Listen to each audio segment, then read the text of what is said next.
कभी सोचा है कि मेडिकल हिस्ट्री में एक वक्त ऐसा भी था जब किसी मरीज पर दया दिखाना एक क्रांतिकारी काम माना जाता था?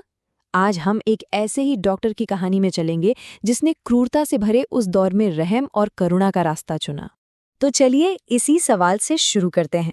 सोचिए, एक ऐसा युग जहां क्रूरता ही इलाज का दूसरा नाम थी, वहां किसी के लिए दयालु होना कितना मुश्किल रहा होगा। इस कहानी को ठीक से समझने के लिए हमें पहले उस जमाने में चलना होगा। ये वो दौर था जब मानसिक स्वास्थ्य के इलाज का मतलब था भयानक टॉर्चर। यकीन करना मुश्किल है ना?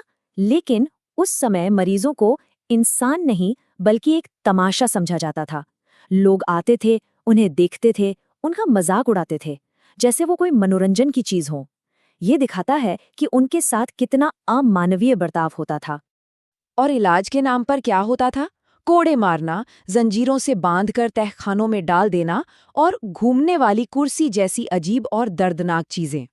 मतलब मरीजों को ठीक करने के नाम पर उन पर जुल्म किए जाते थे।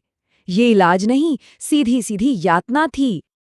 अब आते हैं कहानी के उस खास मोड़ पर, एक ऐसा मामला जिसने इलाज के एक बिल्कुल नए तरीके के लिए दरवाजा खोला। ये कहानी है हनोवर के एक मंत्री क्लॉकेनब्रिंग की। तो इस कहानी में 3 मेन किरदार हैं।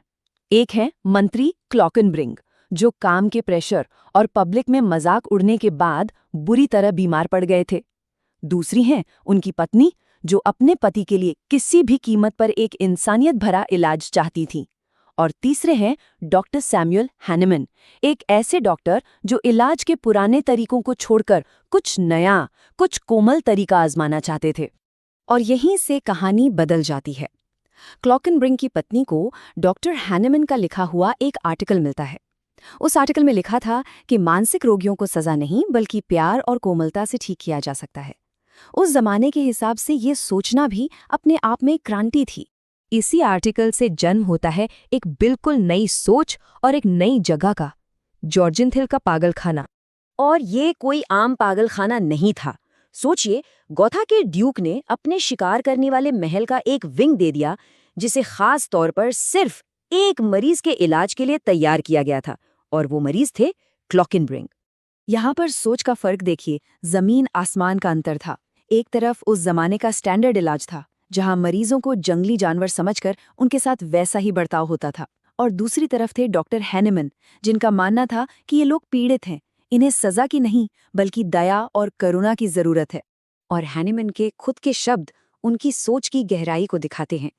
उनका सीधा सा तर्क था कि जो इंसान अपने काम के लिए जिम्मेदार ही नहीं है, उसे सजा कैसे दी जा सकती है। ये एक बहुत गहरी और इंसानियत से भरी सोच थी। तो इतनी नई सोच, इतना अलग तरीका, पर क्या ये काम आया?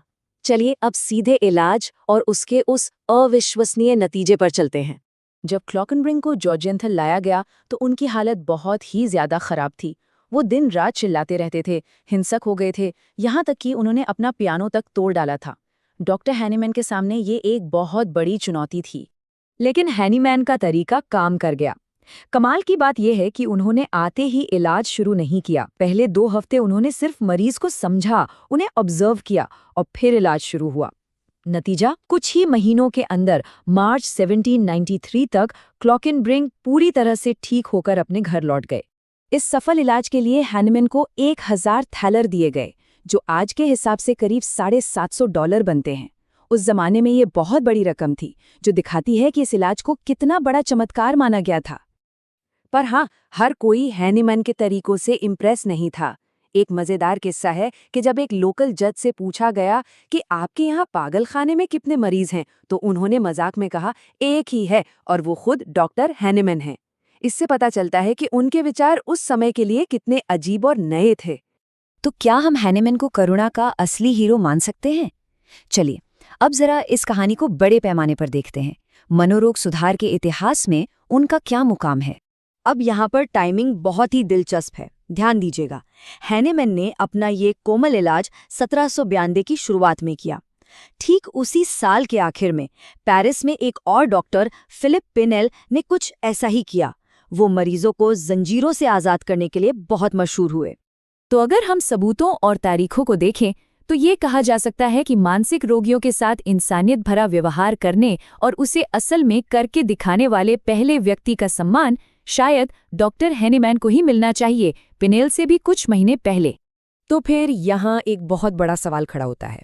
अगर हैनीमैन ने ये काम पहले किया तो आज पूरी दुनिया फिलिप पिनेल को मॉडर्न साइकियाट्री का पिता क्यों मानती है? डॉक्टर हैनीमैन का ये जबरदस्त योगदान इतिहास के पन्नों में कहीं गुम क्यों हो गया?